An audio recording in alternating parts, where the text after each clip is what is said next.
This is the intro.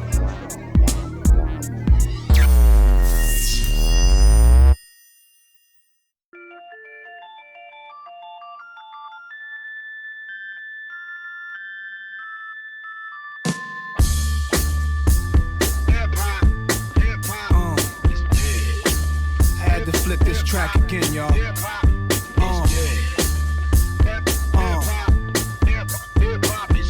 NYC, dirty Southwest Coast, Midwest, let's go. There have been a lot of videos posted recently about how hip-hop is dying, something that has come up in conversation just about every year. Nas put this song and album out in 2006, which isn't the first time this conversation has been addressed on record. As a matter of fact, people have been saying this about hip-hop since the beginning, even when it was essentially at its pinnacle. To have this conversation, first we need to review whether or not this is even a valid conversation to have in the first place. To do that, we need to take a look at what hip-hop sounded like up until now. Rather than go through the birth of hip-hop in the golden era, we're going to begin with the turn of the century when hip-hop was booming, but people were still talking like it was a thing of the past. I heard an MC in a cypher straight lying, damn near crying, talking about real hip-hop's dying. That's some dumb shit. There were a lot of classic hip-hop albums to drop that year. Just with these examples alone, you could pretty much tell what the genre sounded like during that era. Word sentinel, invisible, infidel, interstellar, hella clever endeavors, immeasurable, with only heaven to go incredible. And if you're asking to bask in the sunshine or just unwind into a summertime rush of active kind of spastic actions, my elastic faction got a fraction of this earth sewn up.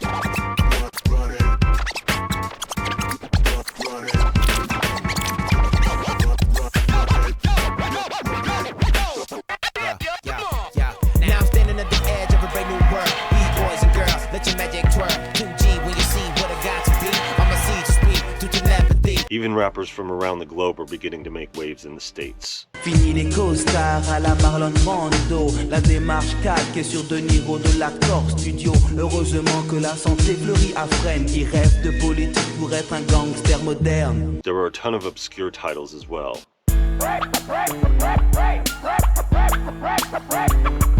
Start a red shot, make heads pop till their domes fall off their necks. Let's drop dialect, we on some next hops. Techniques, I select spark, collect my thoughts, embark on this mission, this shit's deep. Keep in mind, this is when Dr. Dre dropped The Chronic 2001, DMX dropped his third album, Redman and Method Man gave us Blackout, Mos Def debuted, Mobb Deep released a classic, and Bubba Sparxxx came out swinging with Timbaland.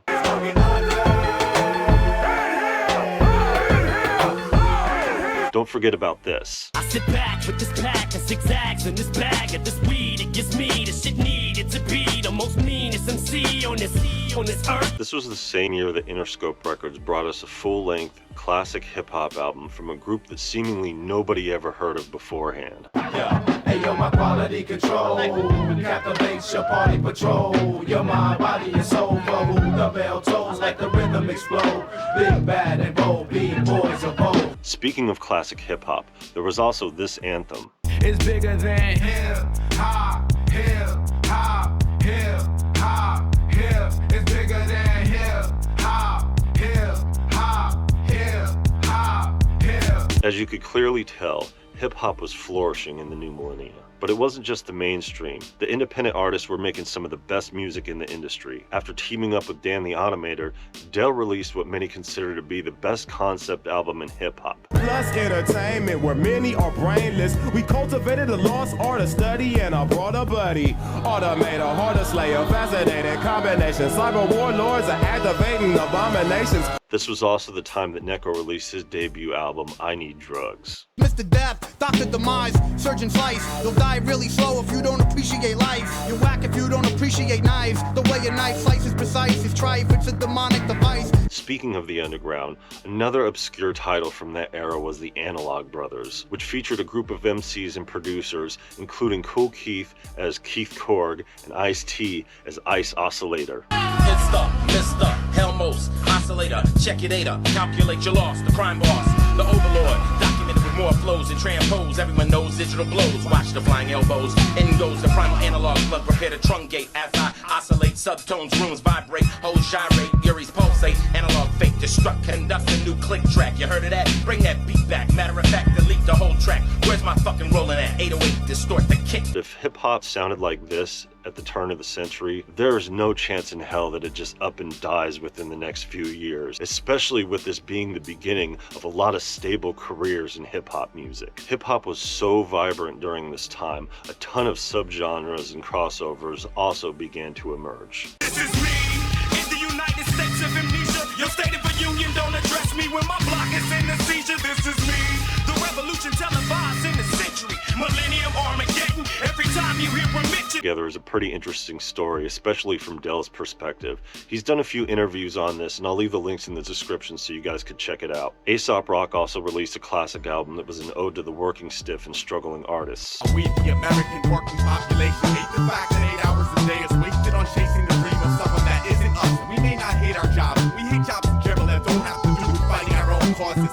We, the American working population, hate the 9 to 5 day in, day out, but we'd rather be supporting ourselves by being paid to look back the past times that we have harbored based solely on the fact that it makes us smile if it sounds dope. This conversation about saving hip-hop was so prevalent, there's even a song about it on his album as well. Anytime you wanna be a hero, try saving something other than hip-hop, and maybe hip-hop will save you from the pit stop. What are you saving?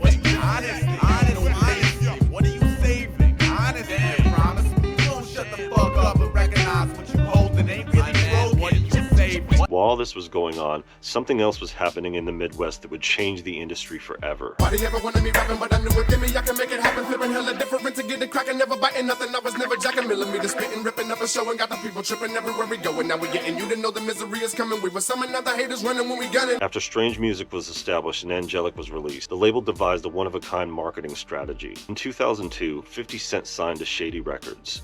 Before 8 Mile hit the theaters, this began to air on MTV. What's up? This is Tech 9. Right now, you could be watching one of my videos or listening to one of my songs on the radio.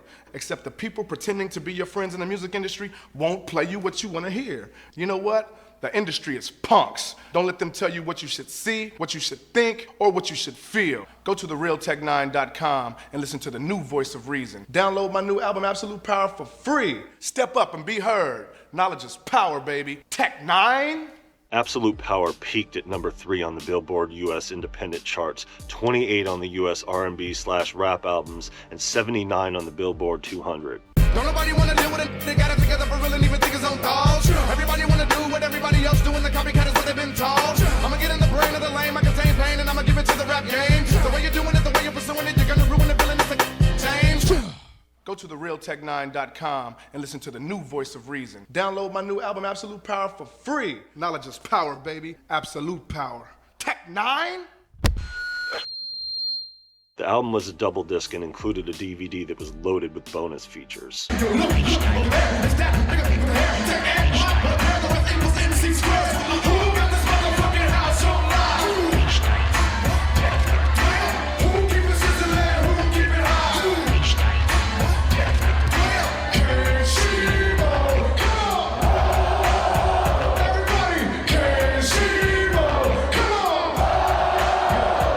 Due to the conflict with Tech 9's previous record label, Strange Music decided to re-release Angelic, adding 3 previously unreleased songs, including this song. To all you haters in power, we say, fuck the industry, fuck the industry. Jack your backs, put them down on eBay. Fuck the industry, fuck the industry. And all you bougie ass chumps can't touch us. The industry is some punk motherfuckers. You tell them FDI if anybody asks ya. Also in 2002, Psychopathic Records signed Detroit legend Esham to the record label. 10 years ago, a friend of mine spit something called acid rap. Rapped about the darkest shit I ever done heard. I swear I never heard of nothing like that. Just a kid alone on the microphone, rapping these booming words from hell. Selling hells out his trunk for a couple of months, but soon ghetto millionaires crown well. Esham Smith and his brother James banned out of half the stand, with a brand new style called the Wicked Shit, selling faster than the shit could be made. What's Esham like? Is he really like that? Is O'Shea really a natural born killer? With them it's okay all day. With Esham, no way, cause this shit be sounding way realer. He does the devil shit. Do you believe in God? It's the story of Esham the unholy. And if you asking me how the fuck I know, because the motherfucker just about me. Those familiar will recognize the voice as Violent J from the Insane Clown Posse. And before you count the clowns out of hip-hop, keep this in mind. Since 1992, we've been in the game, you know what I'm saying? Not just putting out shit that wasn't selling. I'm talking everything we put out sold 50,000 or better. We were driving brand new cars, you know what I'm saying? Delivering money to our mother's house. That's being in the game. I don't know where the fuck you're from, but where I'm from, that's being in the game if anybody don't think that's dope. We'll get back to that later, but for those who are still on the fence, I guarantee by the end of the series you'll recognize ICP for their contribution to hip-hop. Bet that shit. No interviews, bloods on my tennis shoes. Win or lose, I'm finna smoke an ounce of kush. Fuck George Bush, still on the block where it's hot. Murders be overlooked. 2002 was also the year that LP debuted his first solo album on the label that he co-founded. You can't touch the crush room. I live on the lunch table, touch bagels, duck labels. Capital One, here to live for the terror on stables. Sign a raucous, I'd rather be mouth fucked by Nazis unconscious. Definitive Jux was host to artists such as Aesop Rock, Mr. Liff, who released 2 albums that year, Murs, and a few others. Situations got raw cause you had lockjaw. Your kids ended up learning about life from a pop star. But I feel that rap is more real. Matter of fact, this music started me through many an ordeal. I was laying on a stretcher kicking rhymes by Eazy-E after falling off my bike while holding food from Mickey D's. To answer all the rumors that been shooting through your group, yes, Ninth does really make these beats on Fruity Loops. But what does that matter? This is more than music. By buying this disc, you have bought into a movement. To help put things into perspective, Labor Days was also released on Definitive Jux. 2002 was also the year that brought us the first album from Atmosphere since 1997. Travel like sound across the fate ladder. I travel with spoon to mix this cake batter. And I travel with feel so I can deal with touch. It's like that, thank you very much, fuck you very much. Now we're gonna skip around a bit here because the purpose of this video is perspective. From where things sat in 2002, hip-hop was healthy as fuck. The mainstream was doing well. Is it cause you really couldn't see a future with them? All he bought his paper, never took the time with you to listen. You want it gripped up, flipped and thrown to get stripped and shown the way to get in the zone. Of course, dealing with this, you won't be taking a loss. You need to leave them alone and roll with the one who breaking you off. The independent game was taking off. The front yard a mess, should've rocked the larger vest. Wifey and Mars the press, news and press, Mars the rest, get sketched like an architect. We march, we tax, gorilla to the death, niggas start to rap. Quick as dog niggas with the hearts of vets. Shit around the wrist with the lost baguettes, got a 3-pound guard to press. And the underground was really beginning to establish itself. Somebody owes me big bucks. My career depends on explosive vacuum sucking me in and poetry struck a nerve in the listenership. Spoken word then got them all interested. No, I don't have to serve ice cream to little kids. I get to serve MCs who think they ripping it, and poets who think they're somehow significant. Meanwhile, both are loud and ignorant and don't know how to speak to a crowd in an intimate environment. I am different in a different way. The only thing that stays the same is change. And while people claim their states, I state my claims. I'm a quiet-natured player who outwardly hates the game. The following year, a new hip-hop DVD series was released. But the cattle had no idea when entering the slaughterhouse that they would never return. So they went, while the others watched in the distance, listening to the slaughtering of their own. So fear and stress sets in as the other groups approached the slaughterhouse led by the farmer. See, the farmer knew the cattle had something valuable, something he wanted, so he attacked. And the result of the attack was... beef. B-E-E-F. Bitter emotions, envy, and fear. Beef. Ain't nobody got no real beef with me, nigga. What? Every time a motherfucker come along and do something, there's always another motherfucker that wanna come along and stop his ass. Ain't nothing strong enough to stop fucking Tech 9, nigga. Ain't nothing. Ain't nobody got no motherfucking beef with me, nigga. Fuck you. Better watch your language. As you can see, Strange Music did the soundtrack to Beef. Beyond that, this was a great series that documents 4 volumes of hip-hop conflict throughout the years. Now, we're not going to go through the entire series here, but we are going to focus on a couple of stories due to its relevance. The first story we're going to cover here is the beef between Benzino and Eminem, which resulted in the death of The Source. For those who don't know, The Source was not only a hip-hop publication, but it was the hip-hop publication. It was considered to be the Bible of hip-hop. However, things got complicated with the publication when people learned about the owner's involvement with producing one of the co-owner Benzino's group and leveraging the magazine by including ads, articles, and reviews that made the group seem so much bigger than they actually were. This included direct manipulation of their own rating system. Arguably the most trusted and revered rating system in hip-hop, the mics of The Source, came to hold a considerable influence in the culture.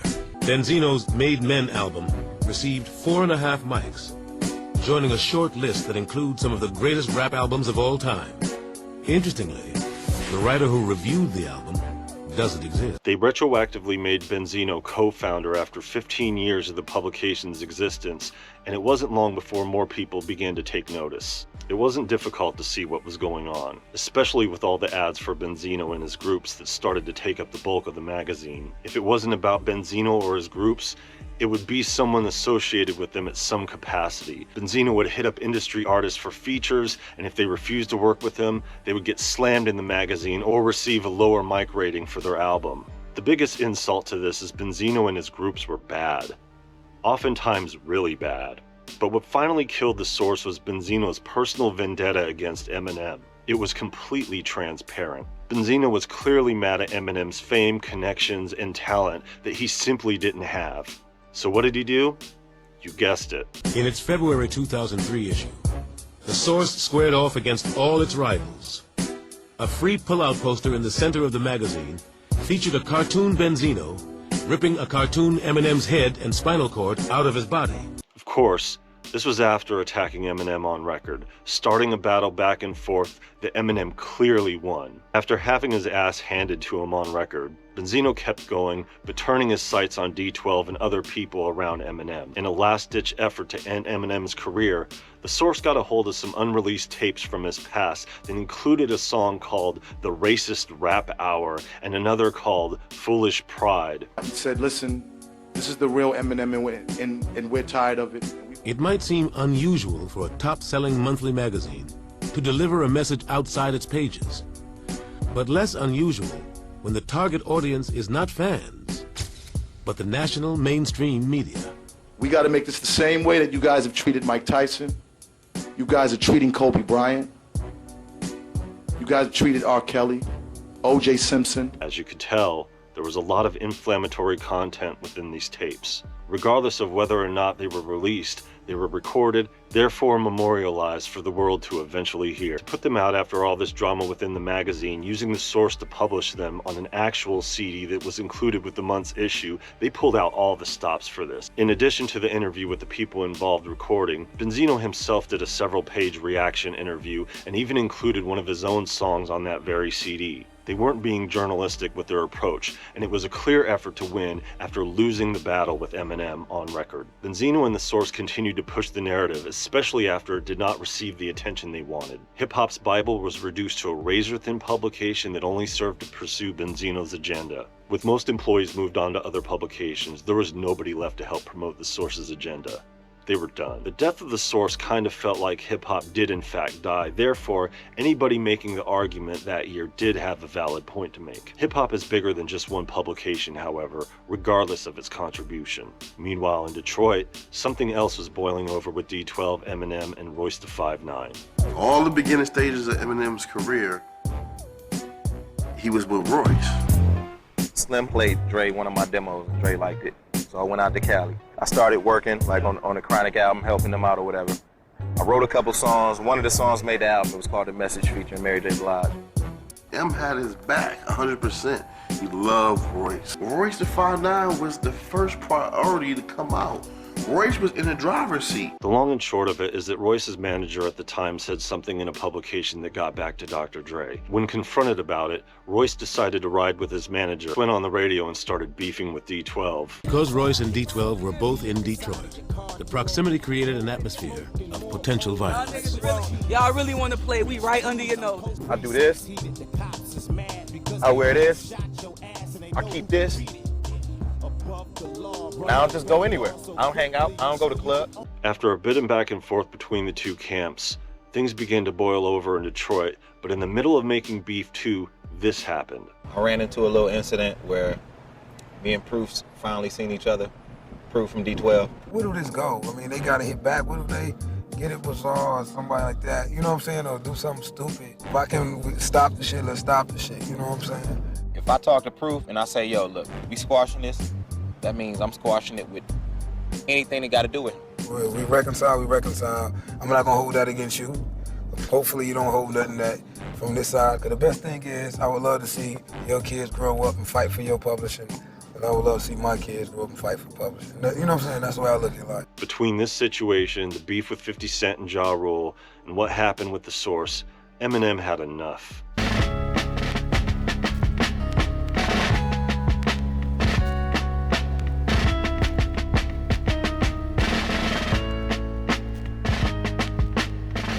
Now, why this story is important is because of what occurred just a few years later, but we'll get to that. The year 2003 also brought us a huge tour that was totally significant to what was happening in the independent underground. It was called the Wicked Wonka Tour, featuring Insane Clown Posse, Bone Thugs and Harmony, Killah Priest, Cottonmouth Kings, and Tech Nine. What made this tour so significant is it effectively merged all these fan bases together, giving every group involved the exact boost they needed at the time, especially Tech Nine, who was becoming an artist well known and embraced by this crowd. When I say tech, you say nine, tech, tech. When I say tech, you say nine, tech, tech. When miracles come undone, I do miracles, and I come from the kingdom of rumble drums and hums become bundles. I'm the one that begun the gun, this run, and everyone coming in bundles. Another thing that was significant about this tour is this was one of the last times that we saw all members of Bone Thugs and Harmony performing together. Their 2002 album was the last record of theirs to be released on Ruthless Records, and they all took a hiatus afterwards. Meanwhile, back in Detroit,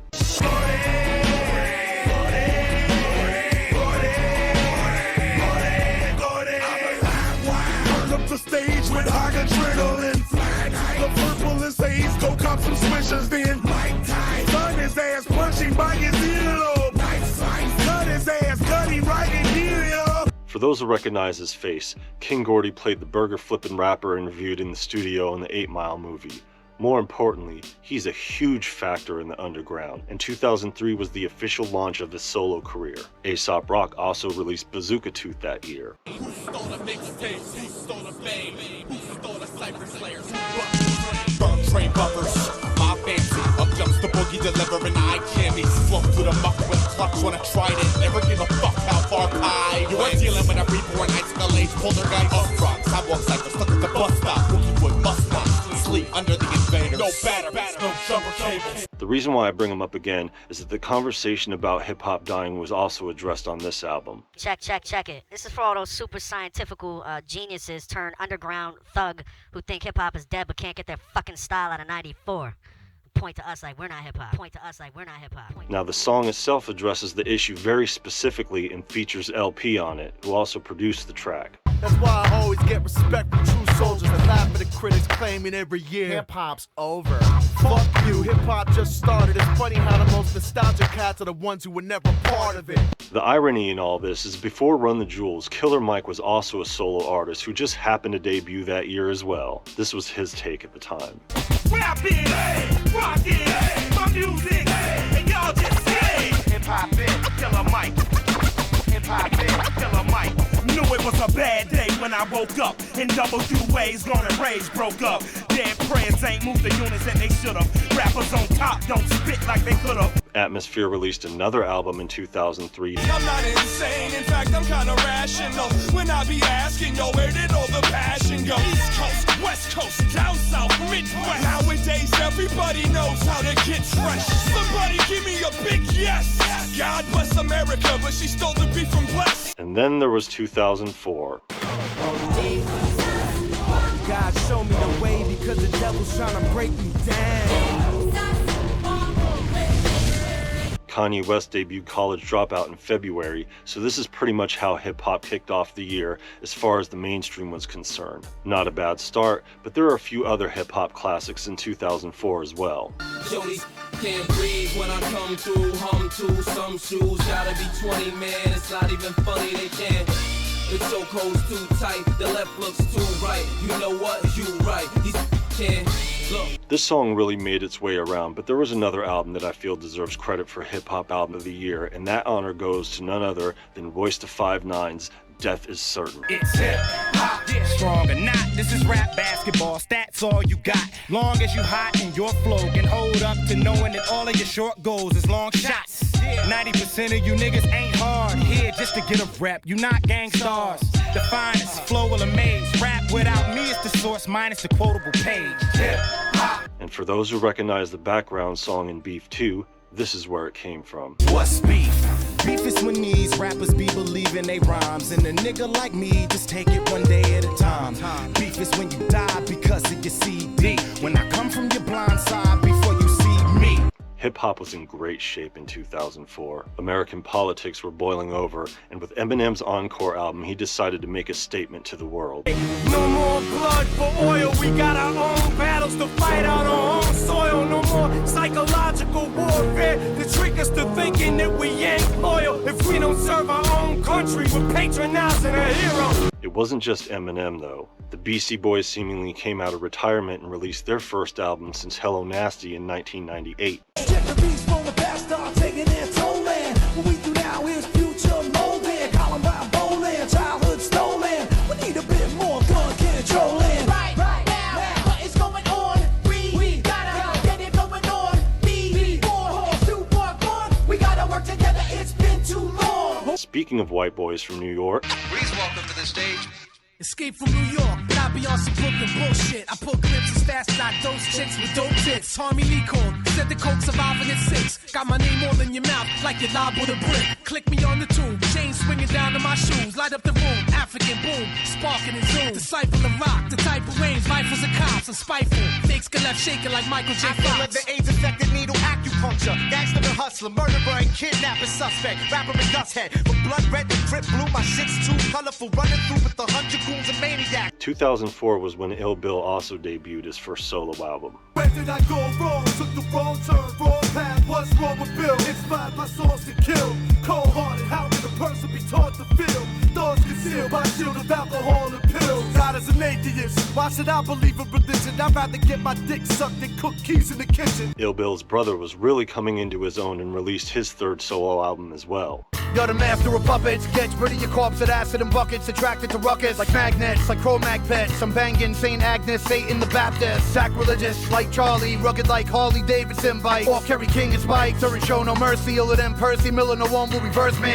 Necro, logical psycho, burning you with highly flammable nitro. Glycerin that might go in a motorcycle. Interesting, a programmable microchip attached to the back of your neck. Some D shit, brainwashing you like crazy. Silo, cause you're unappreciative and you're too PC to live. MF Doom released the first album since Operation Doomsday in 1999. Darker than the East River, larger than the Empire State, where the beast who guard the barbed wire gate is on the job, not my fate. Tired of the wait till the villain bring deliverance from the dire straits, fire at a higher rate.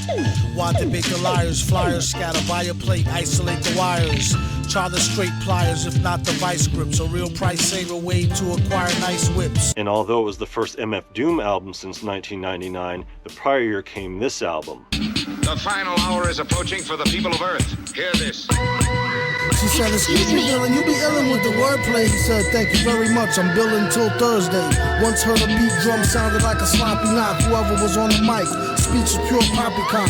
These go back to the days of Pop Lock, even back to rumors that Mikey died off Pop Rocks, where the girls wore jellies and played hopscotch. Older broads used to wear tennises and sloppy socks.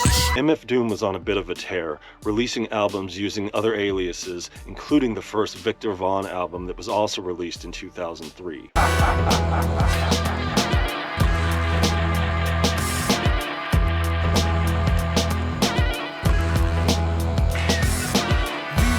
Traveling vaudeville villain. You don't give a flying fuck who ain't not feeling them. Watch what you're dealing them. Ace King Death Card. Strong arm the wrong man. Pardon the left guard. There was also a follow-up to this album released right before the MF Doom joint in 2004. MCs fall back. There's Vic in your ear with the whole ball of wax. Call or fax for the freshest rhyme delivery or takeout for the fake you out ballers in the industry. This was also the year that we got another De La Soul album. Hey yo, I jump back, put the aim on my shot. It's mandatory, hand the glory over with the rock. I'm not a rough guy, but a tough guy to beat over drums. No son to this, I'm a rhyme bastard. Some master the art of cash, but not the part to last and disappear after doing 2 albums. We not your normal team, man, we still do albums to fit. Hope inside this, don't we find it? Just based on these examples alone, it's clear that hip-hop wasn't dying or in any danger of dying during that time. And like I also said, I'm to the opinion that if it wasn't in danger of dying during that time, and that was the beginning of a lot of successful careers, then there's no way in hell in the matter of a decade or two that hip-hop could be dead. This is a conversation that has taken place in every generation of hip-hop, which is the reason why we're going through the entire stretch from the turn of the century. But even here, there's a lot of examples that I didn't include. Right now, this is a good stopping point in the video, so join us for the next one. We'll be going through another chunk of time throughout hip-hop and the same conversation with similar examples. Take care, y'all.